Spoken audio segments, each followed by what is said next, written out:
Proverbio del día, busquemos la sabiduría. Comentario a Proverbio 26 de bendición. Versículo 1.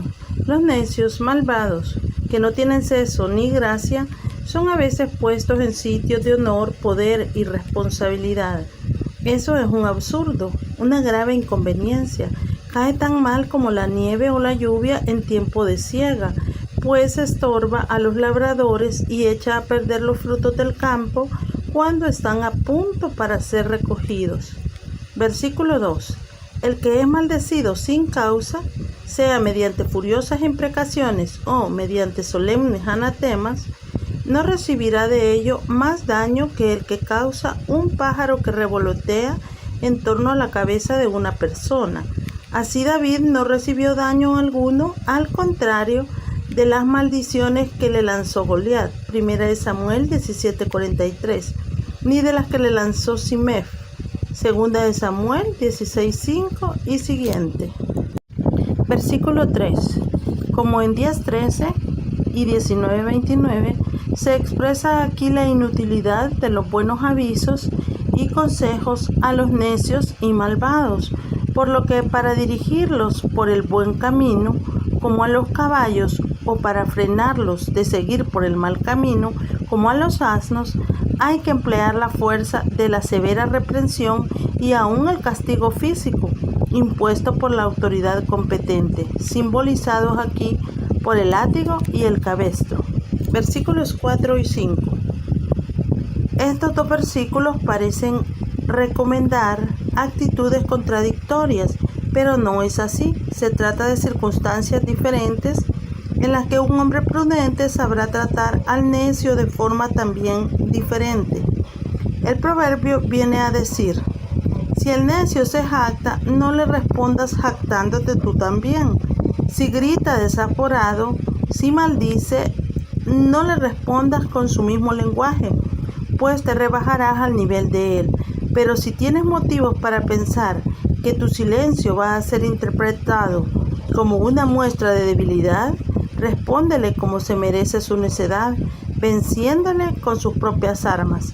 Si profiere algo que tiene la pretensión de ser un argumento a su favor, dale la respuesta conveniente, sabia, no sea que vaya a creerse que es un sabio por haber presentado una razón a la que no ha sabido responder.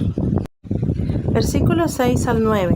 Salomón muestra aquí que el necio no sirve para nada útil, o es tan tonto que no sabe pensar bien, o es tan malo que no sabe pensar otra cosa que el mal. Por eso no se le puede encomendar ningún asunto que comporte responsabilidad e importancia para el que les ordena algo o les envía a cumplir un encargo. La persona que así hace uso de un necio es como si se cortara los pies, pues se inhabilita, se queda inválido para cumplir el objetivo que se proponía. Además, bebe su amargura, ya que un comunicado mal entendido por haberlo distorsionado el criado necio puede enfurecer a la persona que recibe el mensaje y, creyendo que esa era en efecto la intención del amo, tomar venganza contra él, lo que sería como un brebaje amargo.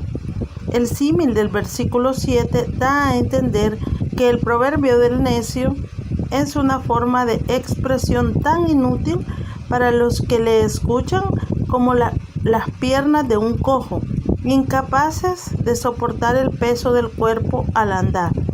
Del mismo modo, versículo 8, dar honores a un necio que no sabe apreciarlos ni usarlos debidamente es como atar la piedra en la honda, acción sin sentido, pues la piedra no podrá, si está atada, ser disparada de la honda.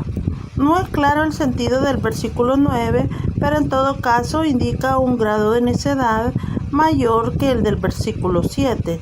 El sentido más probable es que un necio, con sus refranes o dichos, puede hacer a otros y a sí mismo daños incalculables, como un borracho a quien le viene a la mano, versión más probable, un objeto punzante con el que hiere a diestra y siniestra, y también a sí mismo, porque no sabe cómo manejarlo debido al estado en que se encuentra. Versículo 10. El texto de este proverbio es oscuro, pero el sentido se adivina. Nota del traductor. Creo que la explicación mejor, similar a la versión que al margen ofrece la Biblia de las Américas, es la que da J.J. Serrano. El sentido del proverbio es claro. El jefe o maestro, que como el nombre y la antítesis del verso suponen es sabio, sabe y puede hacerlo todo, esto es, todo lo que pertenece a su oficio. Pero el necio es tan inútil para todo como puede serlo un cualquiera para un trabajo determinado que desconoce. Por eso se dice que alquilar al necio es como alquilar al desconocido, al ignorante, o como dice el texto, al transeúnte. Versículo 11. En principio, el proverbio se refiere al necio que repite sus necedades, como el perro que, siendo sin sentido, vuelve a comer lo que vomitó por resultarle indigesto. San Pedro alude a esto, 2 de Pedro 2:22, para referirse a los pecadores que, convictos de pecado, pero no debidamente arrepentidos de él, vuelven al pecado a pesar de lo dañoso que les había resultado. Versículo 12. Grave enfermedad espiritual es tener de sí mismo un concepto más alto del que debería tener. Romanos 12:3. De ahí la exhortación de 3:7 a no ser sabio en la propia opinión, pues induce a la persona al fanatismo, al orgullo y a la crítica insana. Más esperanza hay del necio que de él, porque el necio tiene la posibilidad de aprender, pero el que se cree sabio no tiene remedio, pues no sabe que le queda mucho por aprender. Ver 1 Corintios 8:2. Versículos 13 al 16. Esta porción vuelve a tomar el tema del perezoso. El versículo 13 repite con una ligera variante el proverbio de 22:13. El versículo 14 bajo el símil de la puerta que gira sobre sus goznes, unas veces a la derecha, otras veces a la izquierda, según se entra o se sale, pero sin salirse de quicio ella misma. Describe al perezoso dando vueltas en la cama, se halla cómodo en ella y cuando se cansa de estar echado de un lado se da vuelta al otro lado, pero sin salirse de ella, aunque esté ya muy avanzado el día y haya trabajo que hacer. El versículo 15 es casi idéntico al proverbio 19:24, con la variante aquí de se cansa, como si el esfuerzo para llevarse la mano a la boca le resultase demasiado fatigoso. El versículo 16 nos recuerda los proverbios que ya hemos visto, 3:7, 26:5 y en el versículo 12 de este mismo capítulo. Pero este perezoso del que aquí se habla es el mayor necio que pueda darse, pues se cree más sabio que 7 hombres lo suficientemente sabios para saber aconsejar con prudencia. Compárese con 27:11b. El número 7 indica un número considerable. La buena opinión que de sí mismo tiene este perezoso es una de las causas determinantes, quizá la única, de su pereza. No se esfuerza por adquirir la sabiduría porque piensa que es ya suficientemente sabio. Si al menos se detuviese a examinarse a sí mismo, se daría cuenta de su ignorancia. Versículo 17. Lo que aquí se condena es, como dice la expresión castellana, meterse en lo que a uno no le importa.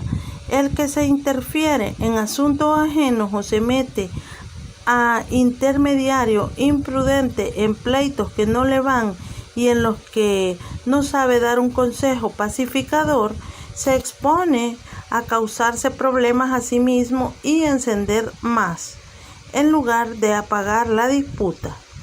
Es como tomar por las orejas al perro, no al perrillo doméstico, sino al que vagaba suelto por las calles en Palestina.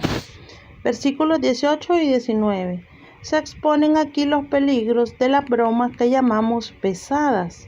Del hombre en cuestión se dice que enloquece, pues no se percata de las fatales consecuencias de sus acciones al engañar a sus prójimos. Es tan loco como el que lanza llamas y saetas mortíferas por hacer deporte, con evidente peligro para todo el que se acerque a él o pase cerca de él. Versículos 20 al 22. De la misma manera que el fuego se apaga cuando le falta combustible, también la contienda cesa donde faltan los chismosos. Ver 16:28 y 22:10. El versículo 21 viene a expresar la misma verdad de modo diferente. El hombre pendenciero enciende, mejor inflama la contienda como hace el carbón con las brasas y la leña con el fuego. El versículo 22 es una repetición de 18:8. Estas repeticiones tienen por objeto, con sana pedagogía, poner de relieve el tremendo daño que causan los que gustan de llevar chismes de un lado a otro, revelando secretos, dando malas interpretaciones a lo que otros dicen, insinuando malas ideas y malas intenciones con respecto a personas que son completamente inocentes o al menos no tan malas como estos las presentan. En fin, son incendiarios que por el bien de la misma sociedad deberían ser tenidos a raya, pues dan fatales heridas al amor y al afecto fraternal. Segunda de Pedro 1:7, que deben reinar entre los creyentes. Cuanto menos tratemos con tales personas, mejor, porque es muy difícil evitar pendencias con quienes son pendencieros de oficio. Versículo 28.